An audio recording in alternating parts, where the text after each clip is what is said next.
Go through that one more time. All right, so what you do is you go to your picture or whatever is representing you, go to preferences, go to editor preferences, make sure it is on ATTO, ATTO, okay, which is a unit. Well, it's not a unit, but it's a scale. Save changes, and then when you go to the homework assignment, there's a place for you to edit your response or your answer, which will pop up an HTML editor the same way as me posting a new topic. So your editor will still be looking like this, and if you turn on, show more buttons, one of the buttons will be kind of like the square root of A. That's the one that will turn on the equation editor. Okay? So did I sufficiently repeat myself? Yes? Okay. Well, sometimes I skip a few steps and I do not realize that I skip a few steps. Okay, so let's go back to the class. Did anyone take the personality test? How was it? Interesting, huh? Some people say it is not just accurate, but accurate in a creepy way. And I'm one of those people, as I read my own profile, I go like, was someone watching me as I was typing in the answer? I make sure my webcam is not on and stuff like that. To some people it is really, really accurate, and some other people think it's not accurate. So it's just some extra information. I don't want you guys to use it as the basis of dropping a class or making important life decisions. But it's interesting. Okay. All right, so we talked about basic set theory, and I think we got through most of it, if not all of it. We talked about subtraction, we talked about subsets, and we have not talked about Cartesian products. So let's go ahead and start with Cartesian products today.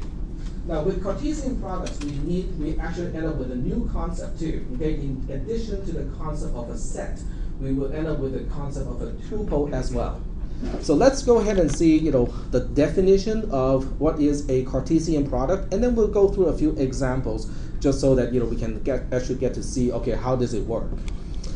When you have a set A and another set B, and you want to figure out the Cartesian product, which is represented by the cross symbol, this is the typical multiplication symbol, then you end up with a set where each element is a two tuple, okay? Now with A, B, you can see that they are not enclosed by curly braces. These two are enclosed by just regular parentheses, okay? So that's one major difference. It is no longer a set, it is now a two tuple. Two means there are two items, and then tuple basically means the ordering is important within that thing. For those of you who still remember CISP 360 concepts, it's kind of like an array. Okay, so a tuple is kind of like an array where, can you have two elements in an array that have exactly the same value? Yes. Yeah, same here. Okay. All right.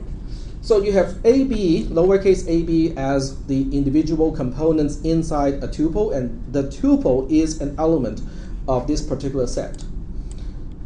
The requirement is the first element or the first component of the two tuple has to come from the set A, and the second component of the two tuple has to come from the set B. That's it. It's a cross product concept. Are there any questions about this particular notation? Okay, so let's take a look at some examples. Okay, so here's an example. So in this particular example, we have the Cartesian product. The Cartesian product of 1, 2 as one set, and then 4, 5 as another set. Okay, so what you end up with are all the possible combinations of taking one element or taking one component from the first set, taking another component from the second set. So we end up with 1, 4, 1, 5, 2, 4, 2, 5 as the possible combinations.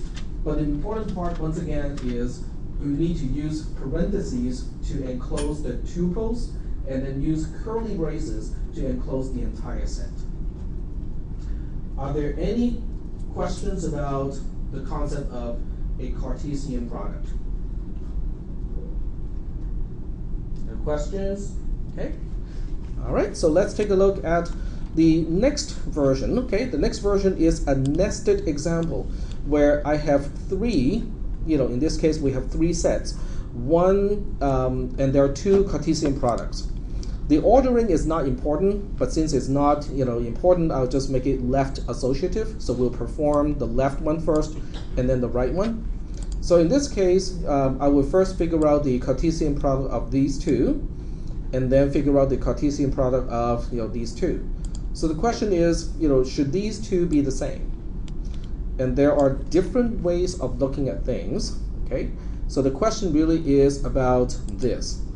When we look at, do we want to consider this the same as this? That's the question.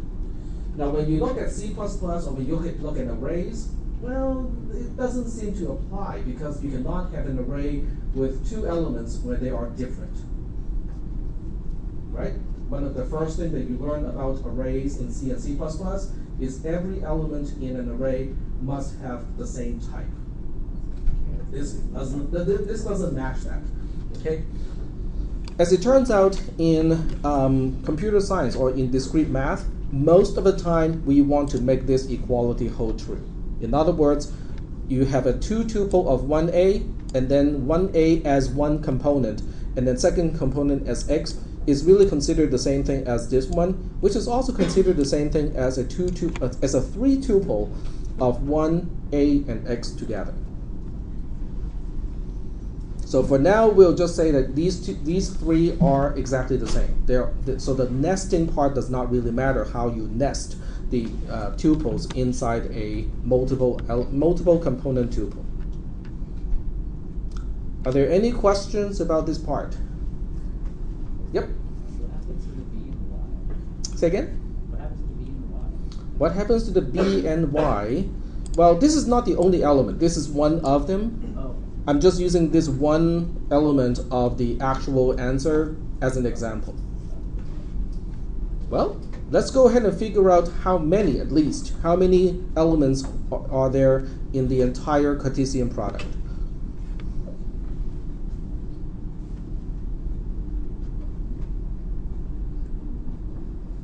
Each set has exactly two elements, and we have three sets. 12? No. 8 is the correct answer because it's 2 times 2 times 2.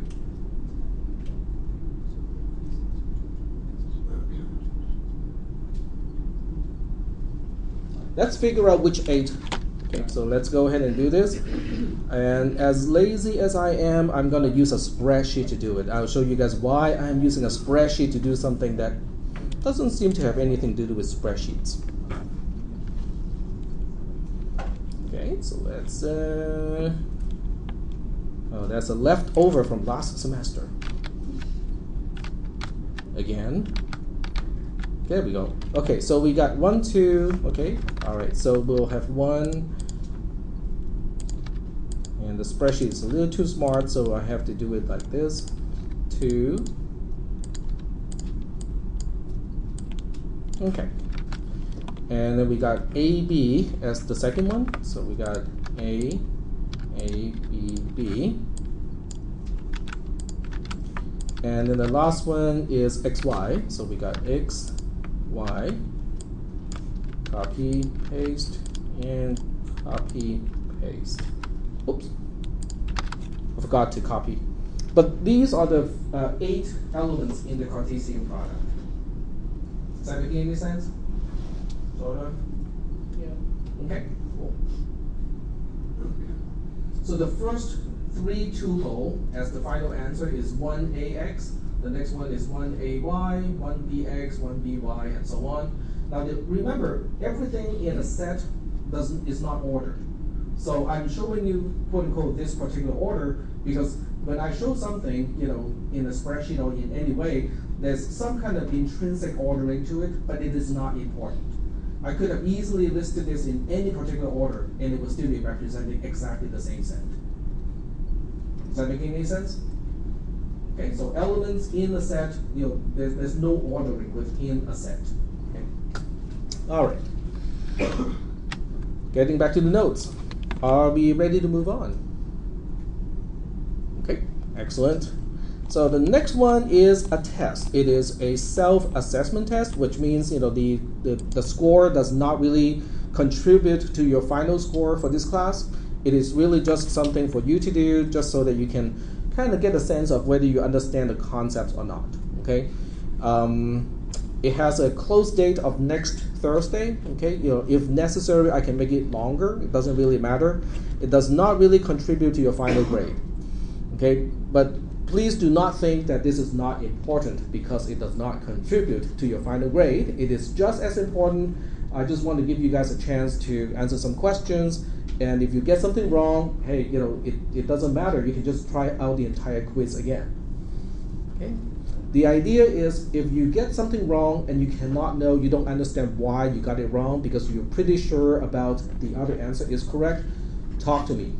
Okay, come to my office hour, which is right before the class, just so that I can help you clarify the concepts. Or maybe I made a mistake in the key. Okay, so that's possible as well. So at any rate, if you do not understand why you got a particular question wrong, let me know. Is that okay? All right. So I'm going to move on. I'm not going to talk about the answer to the quiz. You can take the quiz as many times as you want. Okay, so that's the one good thing about it. The next topic that I want to talk about is the concept of a power set. Okay. The power set of a set S, in this case I'm just using a particular set S, is the set of all the subsets. In other words, the power set of S is the set of all the subsets of S. Okay, so let's take this particular set in consideration. Remember, this is the set of all the cars that I like. Okay, so the question is, okay, what is the set of all the possible subsets of T? Okay, well, the answer is listed right here. Okay, so we'll take a look at the power set. This is the symbol representing the power set of T. Is first of all the empty set. The empty set is basically a set that has no elements. In other words, it is automatically the subset of any set, even of itself. The subset is a subset of, the empty set is a subset of itself. Okay? All right. The set of just Miata is a subset of the set of these three cars. The set of just MR2 is a subset of these three, and so on. Okay, so the other ones are really quite boring, except for the last one. The last one is really exactly the same set T, but a set is always its own subset. Not proper subset, but nonetheless subset. Is that okay? Can anyone recall how we define a subset using the difference, using the subtraction symbol? If I claim that, okay, maybe I can use, I can use this. Okay, I'm going to open the new tab here and go to the MathJax previewer. Okay, all right. So if I tell you that S is a subset of T, okay, I need to start with a $sign and with a $sign. There we go. So you guys can focus on the bottom part. I guess it's a little bit harder. I wish they flip it the other way around. So the editor box is at the bottom. Let me see if I can make this a little bit better. Probably not a whole lot. That is bad. Well, who is really good at HTML coding? Sort of. Okay, so if you're really good at HTML coding, you can go to this page, look at its code, and figure out how to make the editor box at the bottom and then the previewer box at the top, because that would be much better in a class situation. Okay, but for the time being, I'm just going to do it this way. Okay, so if S is a subset of T, and this is the actual subset because the other one is a proper subset of, this is the actual subset of. This really means the same thing as, so I'm going to use left right arrow, which is a double-sided arrow thing with two bars, okay? It means equivalent to, remember? It is really saying the same thing as everything in S is in T. Okay? But using the subtraction symbol, how do we denote that? Yep. Yep, that's it.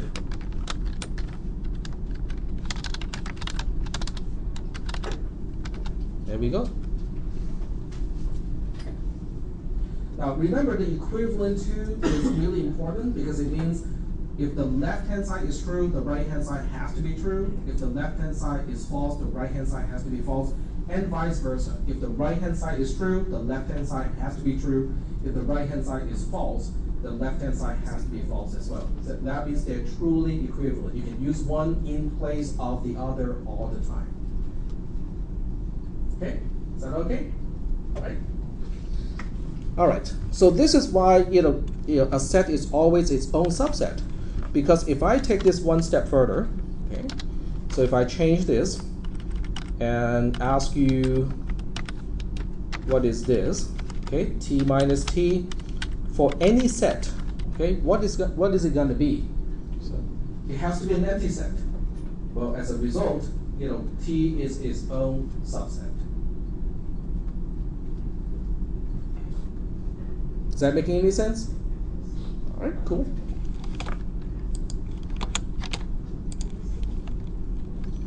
All right, so getting back to here, what is the application of a power set? Why is it useful? Well, I can give you one example, okay? How many people know how numbers are represented as binary numbers? How values, integer values, are represented as binary numbers? Okay, most of you do. Okay, very good. Okay, so we'll use that as an example. And for that, I'm going to use just a regular editor. There you go. Okay. So we'll pick a particular example. We'll pick 37 as a value, base 10. Okay. 37 as a base 10 number is 32 plus 4 plus 1. These are all powers of 2. So it is 2 to the power of 5 plus 2 to the power of 2 plus 2 to the power of 0, which means if I convert it into a binary number, it is now a 1, 0, 0, 1, 0. I think I might have gotten. Does that look right to you? No. 1, 0, 0, 101. Yep, I think that looks right too. Okay, so this is base 2. 1, 0, 0, 1, 0, 1 is in base 2. Okay. So what if I choose to represent this in another way?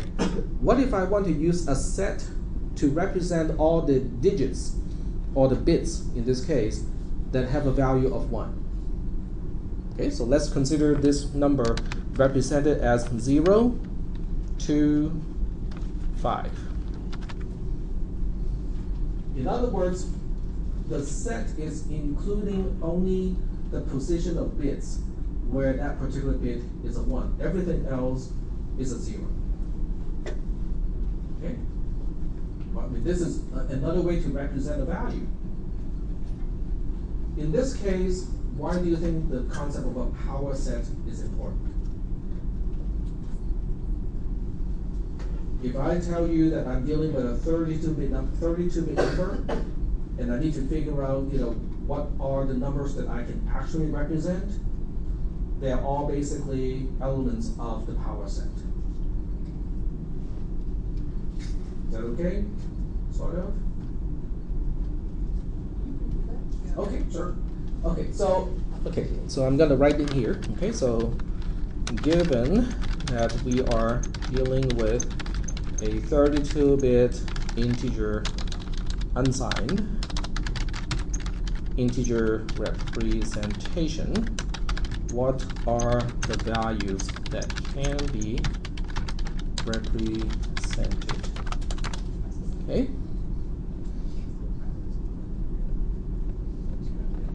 So I can do that as the power set of 0 all the way up to 31. because each element of this power set is a set itself that has to be a subset of the numbers from 0 to 31. But that subset is only representing the digits, the bits, inside a binary representation that are ones. So when you look at this power set, you actually you're looking at all the possible values that can be represented by a 32-bit number. Is that okay or not? Okay, all right.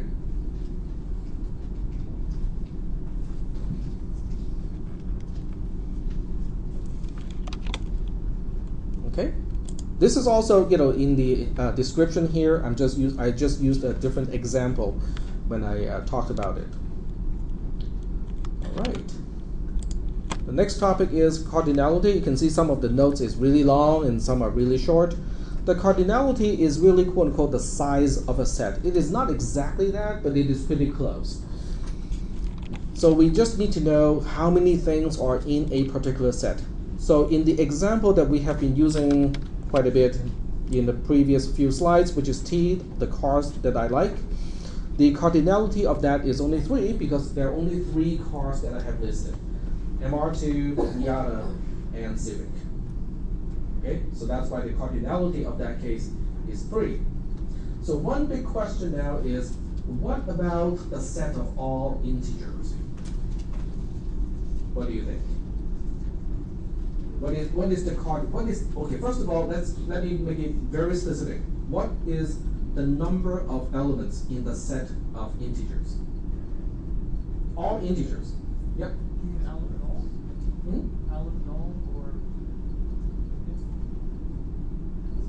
Well, you're getting to the actual answer, but I'm asking the more, basic question. How many elements do we have in the set of all integers? There's no limit to it, right? Because if you just say, Jack, I think this value is the last value of that set, then I'll ask you, what about this value plus 1? You go like, don't, right? So there's no end to it. But as it turns out, there's also aleph null, which is denoting something that is countable. It may be infinite, but it is countable. Okay, so we'll get to explore that a little bit later. All right, so for the time being, all we have to do is to remember when I use the bar symbol, bar on one side, bar on the other side, and in between is a set, it is really just representing the number of elements of that particular set. Is that okay so far? Okay, so let me give you some other questions related to concepts that we have already talked about. One, to kind of check whether you understand those concepts or not, and two, I just want to kind of exercise, have a little bit of exercise for you guys.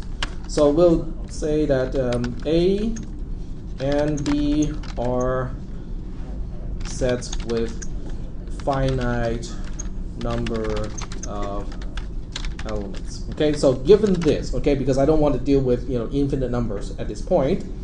Okay. So I want to ask you, what is the cardinality of A and B, but with a Cartesian product?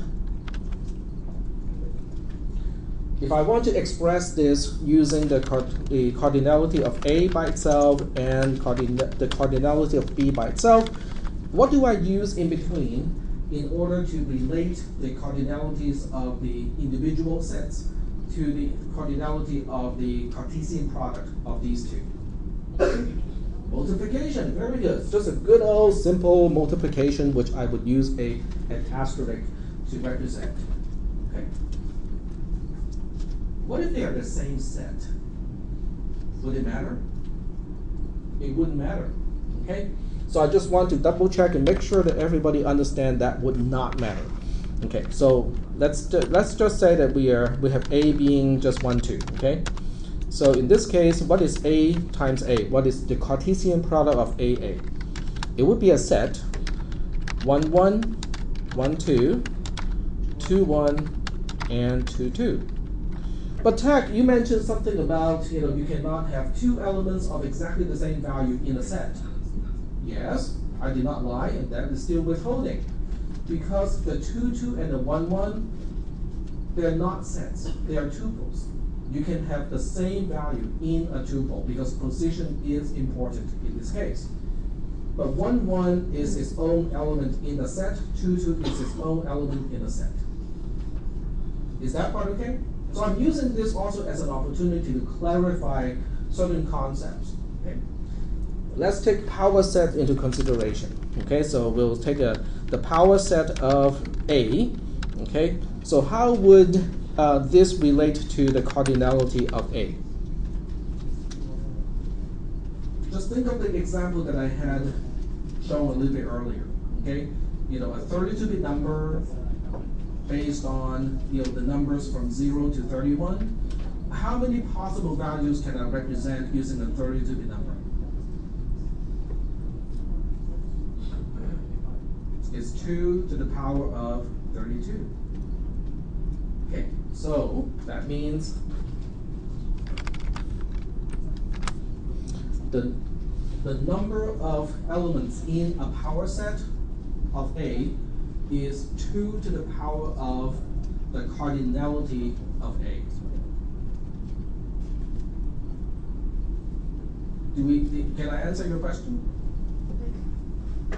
Us? Yeah. Oh, probably not.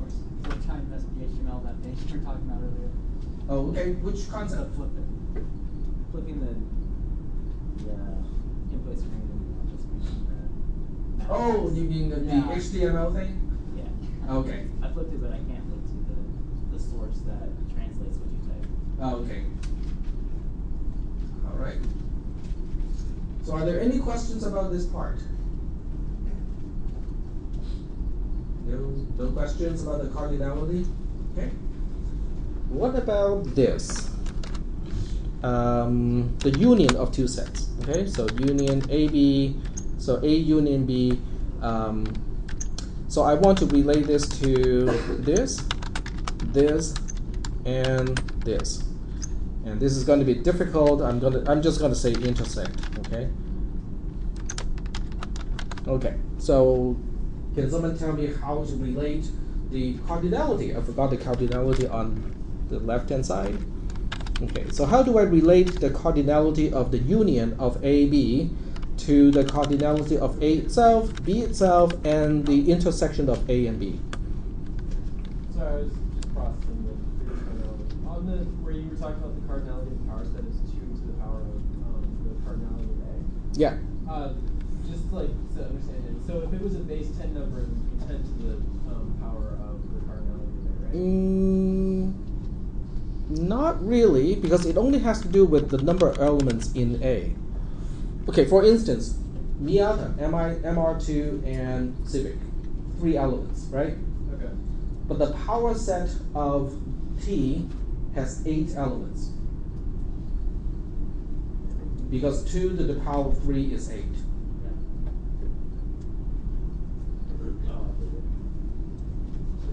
But there's a reason why that is the case. Okay, so let me show you how it works out. Okay, so I can work it out here. Okay, scroll it away so that we don't distract ourselves with that. Okay, so let's say we are talking about T, which is the set of the cars that I like. So we know that Miata is in it. Miata, which is MX5 now. Okay, so I'm gonna do it like this. Okay, we know MR2 is in it. So MR2.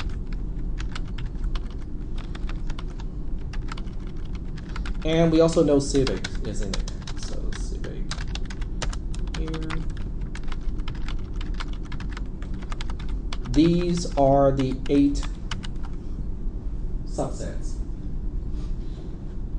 Am I missing one? Yep, I am missing one. The empty set. Yep, I'm using the empty set, which is just the last row. There we go. So now we have the 8 subsets, where each row is telling you what elements are in that set. The first row is representing T itself, but remember, T is its own subset. The last row is representing the empty set. It is always a subset of whatever set you're talking about.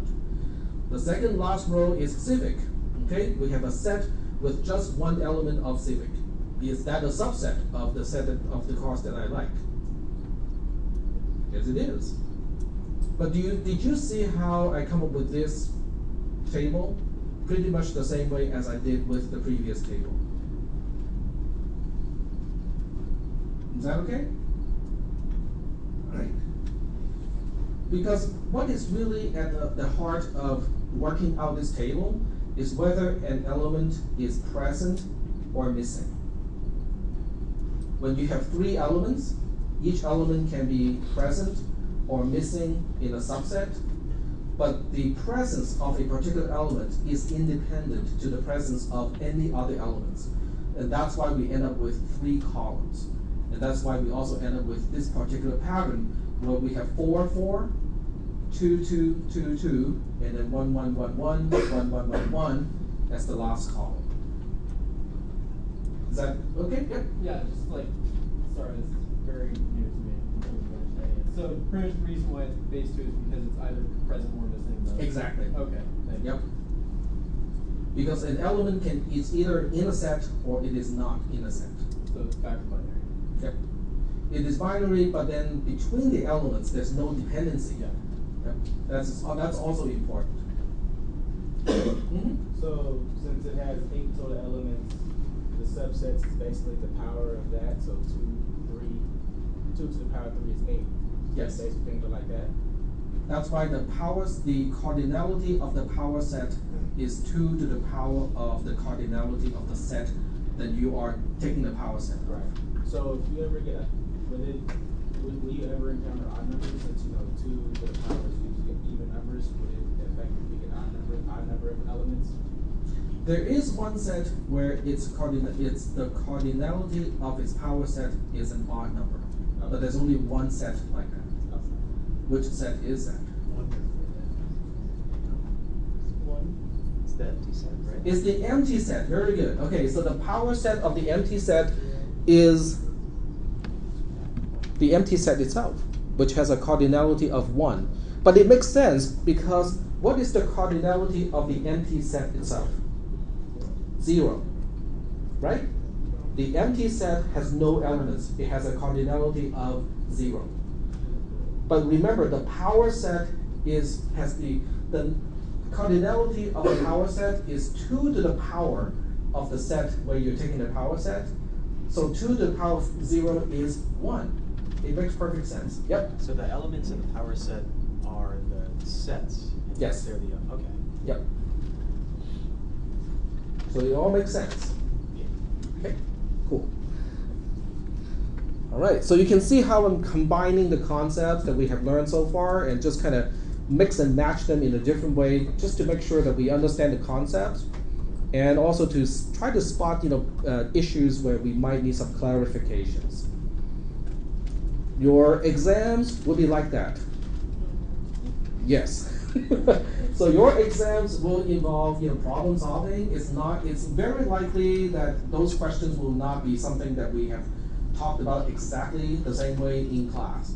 So there's no, okay, I can, since I skipped the syllabus, okay, but I can kind of tell you right now, your exams are all going to be open book and open notes. Just no electronics, okay, except for a calculator, which in most cases you do not need either. But it is open book, open notes. If you find a really good textbook, a 600-page textbook that you think is useful, bring it with you. If you find 6 of those textbooks, bring all 6 with you. If you find somebody else who took this class in the previous semester, and that person had the exam 1 and exam 2, bring those with you too if you think it's going to help. It's open book, open notes. Because what I'm testing is not whether you memorize all the content in this class. I'm testing whether you understand the concepts that we talk about in this class and whether you can apply those concepts to solve new problems. Okay, but I will restrict myself so that those problems only rely on what we talk about in class. So there won't be any thermodynamics or quantum physics involved in these questions, as much as I want to. Yes? Will we have any practice tests? Sorry? Will we have any practice exams? Yes. Okay. Yes, I always use the test of the previous semester as a practice test for the current class. Okay. But you can probably find other people with even older tests, Yeah. and you can bring those with you. including the keys to those exams. Yep. Will the homework exercises kind of build on to how to grasp the It concept? definitely would, but I have a known problem of not giving people enough homework assignments. So occasionally, just give me a nudge and say, okay, we need something to work on, with these concepts, and I'll give you something to work on. But I'm trying to do some of that in class too, like what we're doing right now is not just explaining the concept, but actually using those concepts and just, let's work out these problems that are only making use of concepts that we have talked about. Okay. All right, so we are done with cardinality, and this is Pigeonhole Principle. The Pigeonhole Principle is included here because it is in the template of this class for transfer purposes, but I personally really don't see how it relates to set theory, but I'm going to talk about it anyway. Every time I talk about pigeons of any kind of context, I always remember this book. It's one of the first books that I got from my kids. Don't let the pigeon run this app. Well, they didn't have apps back in those days.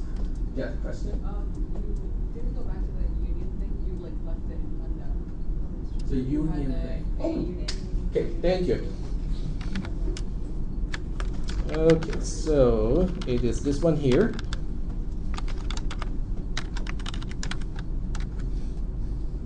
That would be the answer. So the number of elements of the union of A and B is going to be the addition or the sum of the number of elements of A and B individually, but since they can have common elements, those will be double counted if I just do the addition. So you have to subtract the number of elements that are shared between A and B. So then we don't double count. Yep. Mm-hmm. You mean intersect, not interact, right? Oh, intersect. That's right. Okay. Even the spell checker won't catch that one. Yeah. Yep.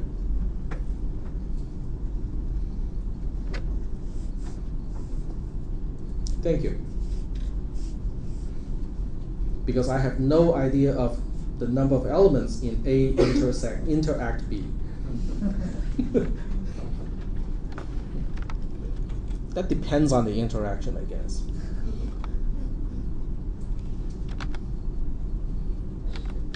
All right, so back to the Pigeonhole Principle. So the Pigeonhole Principle is not exactly a part of set theory, but it can be applied in a way, I guess, in set theory. So this is what it means, okay? This is the Pigeonhole Principle. If there are n things to put into m non-intersecting sets, which means they do not have any common elements, and the sets are A subscript 1 to A subscript m, and there are more things than there are sets, then at least one set has more than one element. That's it. Or if you prefer, just look at these as fish and buckets. Okay, and I think that's a lot easier. Okay, so just think about you have n fish to put into m buckets. And n is greater than m. You have more fish than you have buckets. Okay, so the Pigeonhole Principle, in this case it would be fish in bucket principle, is basically saying at least one bucket has more than one fish. Now the restriction, there's no restriction of you have to have at least one fish in each bucket. In other words, you can have all the buckets except for one empty, and then put all m fish into the one single bucket that is left. Okay? Or you can try to even it out as much as you can. The only restriction is you cannot chop your fish and say, well, we'll put half of it here and half over there. No, you cannot do that. You have to use whole fish. And fish cannot eat fish inside the bucket. Because otherwise, some people can say, yeah, I can make it happen. I will just put a big fish and a little fish into the same bucket. Give it 2 seconds, now we only have one fish. So you cannot make that happen. Okay, so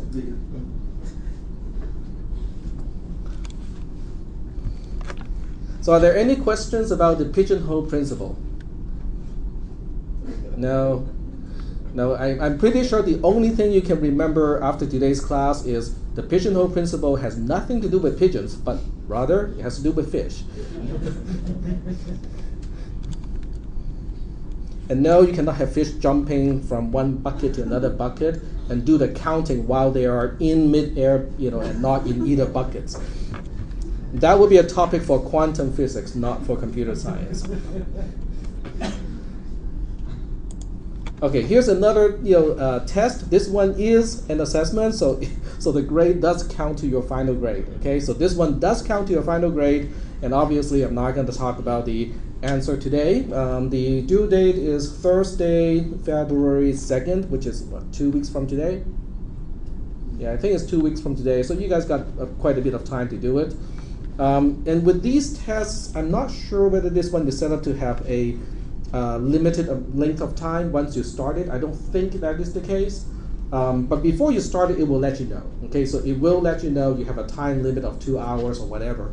I don't think there's a time limit to this one. So take your time and test your knowledge against the questions. Okay? All right.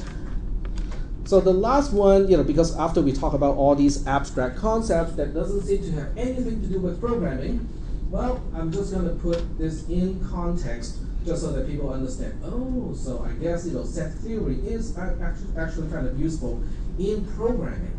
Okay. So this is one of the FD is a file descriptor. Okay, does anyone know what is a file descriptor from C++ programming? Nobody. Okay, one person. It's the way that the operating system keeps track of what files you have open, so you can say I want file descriptor number blank. Yep. Yes. So one person out of about 45, 50 people know what a file descriptor is from the C++ programming class. That's the way it should be. Because this is not a concept that is commonly discussed in C++ programming. This is pretty much as low level as it possibly can go when it comes to file handling in a modern operating system. When I say modern, it means Unix type of operating system. And I'm pretty sure underneath NT, Windows NT kernel, it is the same way as well. Okay, so this is an interesting concept. I'm not going to give you the whole full story on file descriptors and why it is useful. For those of you who are really interested, the only thing that I want to really bring up is the call called select.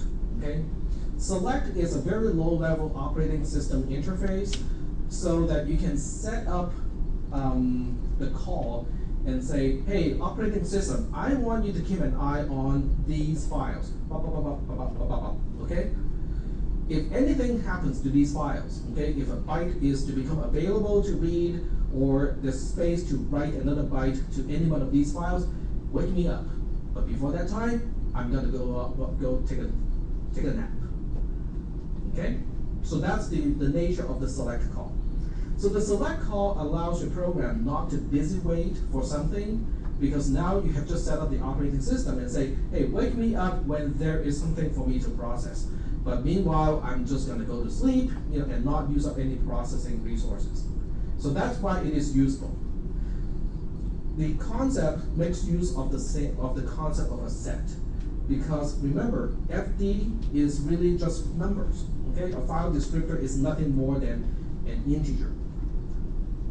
So what happens is, each file that you are monitoring, each file that you want to access, either from reading or writing perspective, is represented by an integer. So by giving your operating system a set of integers, you can now express and tell the operating system which files you are interested in, okay? And the operating system will only return when at least one of those files has some activities that you are looking for. Is that okay? So it is definitely an application of set theory, because you can also set up some subsets so that you can fine tune what select does. Okay, because you can wait for files to be ready to be read. You can set it up to wait for space to write into a file, because the so-called files are not exactly just files that you that has a name, that has a folder, and stuff like that. These also correspond to sockets. And sockets are basically quote-unquote files. They correspond to TCP/IP connections. So you can look at a connection, using TCP to be more specific, as a file. So if the other side is receiving information too slowly, then you might fill up the pipe and not have the capacity to put another byte in to the pipe. So you can use a select call and say, okay, the other side is a slow poke. Okay, so wake me up when the other side is ready for another packet. Meanwhile, I'm just going to sleep. Okay? This is one of the very few really interesting calls. Somebody used select and some other really low-level calls to write a program called squid. Does anyone know what is squid? Okay, go ahead. Squid is a reverse caching proxy for HTTP. So you, instead of talking to the outside web server, you talk to Squid and it says, oh, I have that wikipedia.org, and it gives you its local copy, so you go into the network with that slowness and latency, etc. Exactly. So it's a caching mechanism for an organization, so that if you can program all the outgoing connections to go through the proxy server, then the proxy server can cache all the popular images and whatnot to serve all the internal requests. So this way, your bandwidth going to the outside world will not be used nearly as much as compared to without the caching proxy server. Okay? And somebody wrote a program to do that, and the program is called Squid.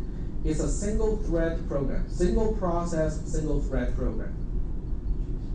But it has to maintain thousands of connections happening at the same time, with very little lag and using very little resources. This is the key to the success of that program. Okay? And you can compare that to Apache, which uses a different model. Apache is multi-process and multi-threading. So basically every connection has its own linear thread. So from the programming perspective, it's easier because you only have to worry about a single thread of thinking. But from the efficiency perspective, it's not so good because each thread has an overhead, each process has an overhead as well. So it's very interesting. If you have time to read the source code of Squid, I strongly recommend people to take a look at it, because especially if you like low-level programming, system low-level programming, because that program is one of the few programs where I go like, wow, that is a cool way of doing things. And if you take the next few classes in C, since you have, the cisp440 is supposed to be the co-requisite of this class, and I think they talk about the template class set in that class. Is that right or not? You No? don't do any C++ anymore, it's all pure C. It's all pure C? Yeah. What about 400, object-oriented programming? They do? Depending on the professor, maybe. Okay. Yeah. So there's a template class, set where you can, with all the operations that I just mentioned, they're all implemented in the template class. In other programming languages, especially scripting languages like PHP, Perl, and Python, they have the key pair hash or map, and those are loosely, based on set theory. They're not exactly the same because they map a key to a particular value. But as far as the keys are concerned, it behaves just like a set because you can only have one key in a particular map. And these two are just two of many algorithms that make use of the concept of a set. Okay? And Dijkstra's algorithm and the A-star algorithm, they both are algorithms for space search to look for the shortest path between two nodes. We will talk about these algorithms at the end of this semester. So what we are really doing right now is building up the vocabulary that we need to talk about complex algorithms like these two. Once we get to that point at the end of this semester, I don't think you will find those algorithms particularly complex, but they do make use of the concept of set theory. So all of these are reasons why we are talking about set theory, because they actually have practical use in actual programming. So are we good on set theory at this point?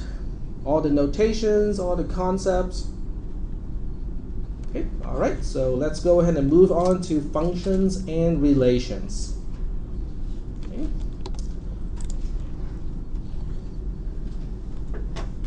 So when we talk about function in this class, we are talking about a mapping between two sets. Okay, so I will give you one particular example. So I have some really awkward, funky function where this is the definition. This is the entire definition of function f.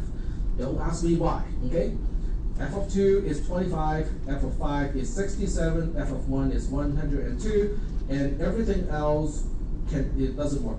Okay, it only has a domain of 3 elements, 2, 5, and 1. Okay, so the notation of this, okay, of this particular function is like that. Okay, this is a way to represent a function. The name of the function is f, which is denoted here. Then we use a colon to separate the name of the function from its domain. The domain is a set of the values where it can map from. Okay, so this is these are the values that you can start with. It's called the domain. The range or the codomain is a set where these values can be mapped to. These are the destinations. This notation does not tell you how they are mapped. They are simply saying that you can derive, you can get f of 1, you can get f of 2, you can get f of 5, and the answers of those particular functions can be 25, can be 67, can be 102. That's all it's saying.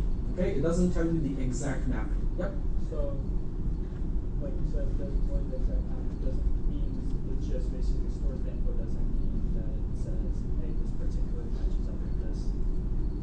Yeah, the ordering of in the set does not matter. Remember, in the set, ordering has no meaning. So that's why this does not tell you how the values are mapped. It only tells you where you can collectively, where you can map from, and collectively where you can map to, but it doesn't tell you which maps to where. Yep. Is it just a convention to order them in increasing value? Say one time? Is it just like a standard convention to order them like that in increasing value? It's just, it's just natural for people to order things in the increasing value, but the actual mapping is not that.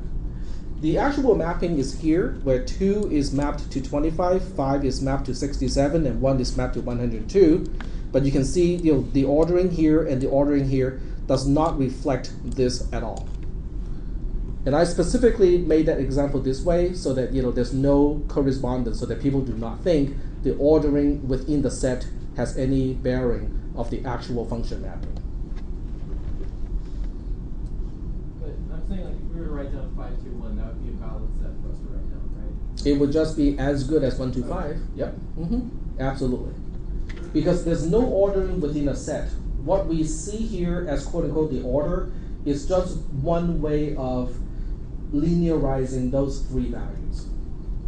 The best way to write it, so that there's no misunderstanding of any type of ordering, is to put 1, 2, and 5 on top of each other, but that will make it very hard to read.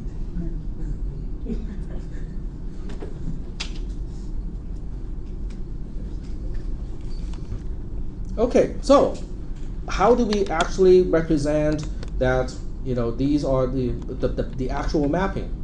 So this is it, okay? So we can actually put an equal sign here to say that f as a function is a set, okay? So this is the first thing that I want to emphasize. A function is a set. Okay, now this may differ from all the previous notions that you might have about functions, including the notion of function, even in math classes. I don't know whether in math classes they consider a function a set, but in this class we do. Okay, so f as a function is a set. We can see that it is a set because whatever it is defined to has curly braces surrounding it. So it is a set. The elements inside this set, each one is a tuple, because we can see that each item inside the set is beginning and ending with parentheses, and then we have items inside that are comma separated. So what is happening here is in each tuple, the first one is a value coming from the domain. The second one is a value coming from the codomain. So this is a particular mapping, a single mapping from 1 to 102. In other words, this defines f of 1 is 102. This defines f of 2 is 25. This is defining f of 5 is 67. Now this function, remember, is totally meaningless. I just chose some random values and do some random mapping, that's all. Is that okay? Now the function is always a subset of the Cartesian product between the domain and the codomain. It's always a subset of that. Are we doing okay so far with the notion of a function as a set? In fact, it is a set of two tuples. Is that okay? All right. So the description here is basically just saying, okay, in general, if you know that f is a function that maps from the domain x to the codomain of y, then you also know that f as a set is a subset of the Cartesian product between x and y. Okay, which is kind of what I said earlier, but this is a much more general way of talking about it. But the function has one extra constraint. Okay, so what I'll do is I'm gonna look at this constraint here. This is a constraint of a function. If f is a function, it has to satisfy this constraint. What is that? Okay, so let's try to peel, take this thing into its components and then figure out, what we are talking about here. Okay, so I'm gonna use the text editor to help me here. So I'm gonna put this one at the top of the screen and put my editor right below that. Scroll this thing off. There we go. Okay, so I'm just gonna repeat this here. Okay, x, y such that xy is in f. Okay. All right. So what I'll do is I'm going to do it from the outside in, or do you guys want to do it from the inside out? Either way is fine.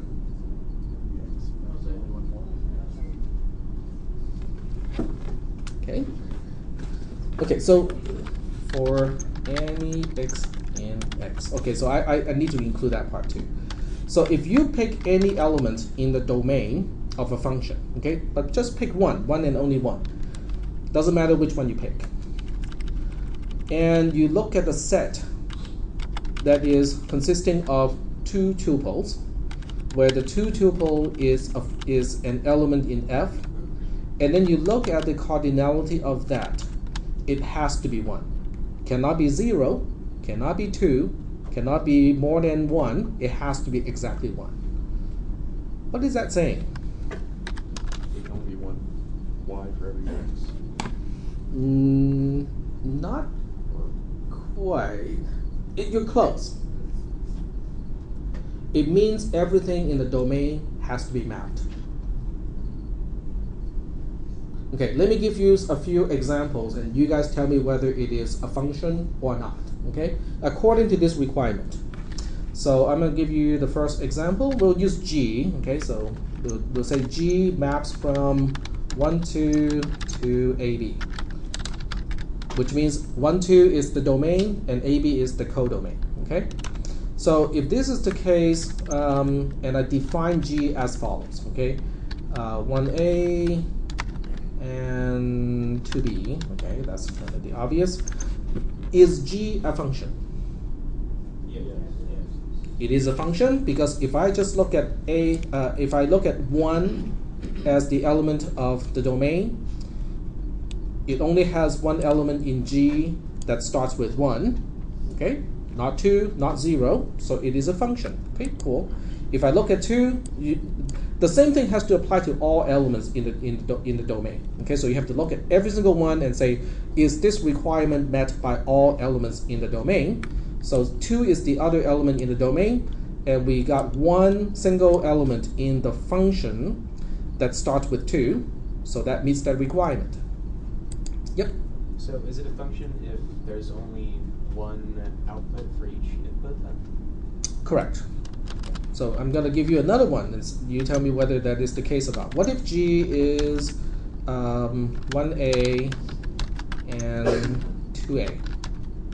Would this meet the same requirement? Yeah. It would, okay? Because they can map to the same thing in the codomain, that's okay. The requirement is there has to be exactly one mapping from that element in the domain. Okay, so that's good. That's okay. Not a problem. So this is a function. This one is a function. There are two ways for something not to be a function. Okay? So the first way for something not to be a function is missing something. Okay? This is not a function. This is not a function because I'm still using 1, 2 as domain, right? What about that element 1 in domain?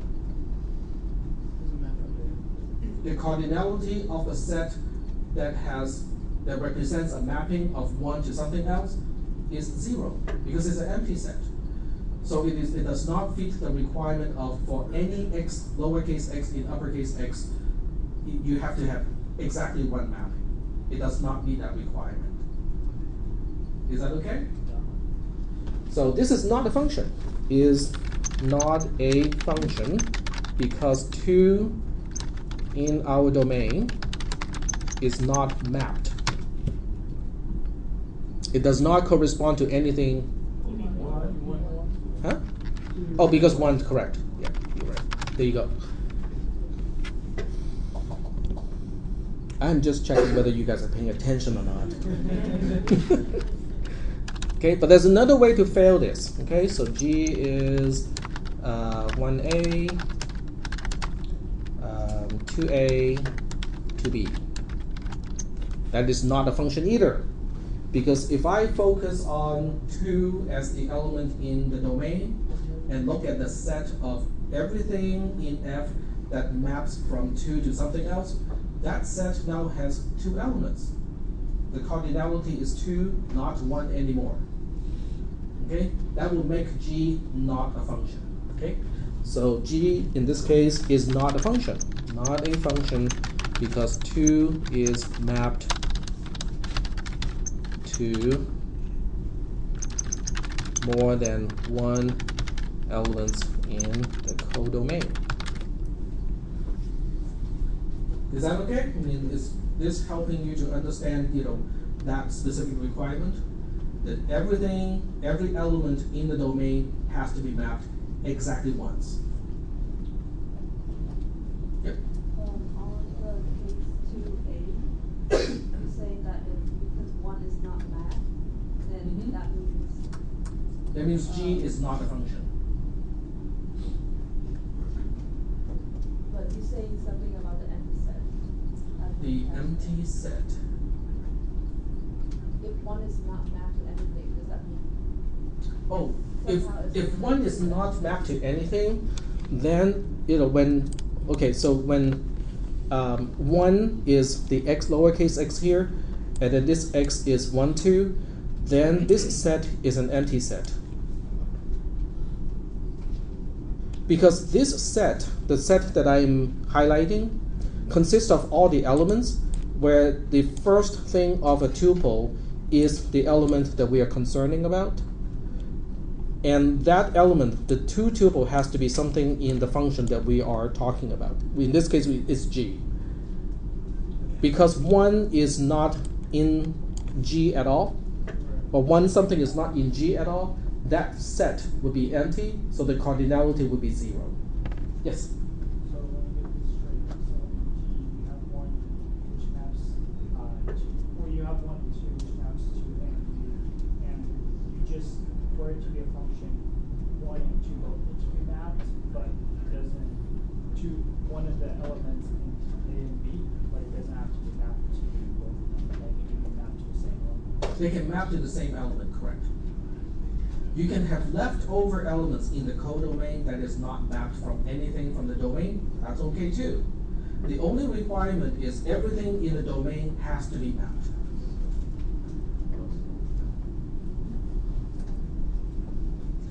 You can think of, that may not be a very good example, but as something for you guys to kind of visualize. An address is kind of a function. Okay, it's mapping from the writing, the letters, the string, the text string, to a particular GPS location. Okay? Well, I guess it's not a very good way because there you can write some gibberish that does not correspond to any actual address, so that would not make a very good example. I have to think of.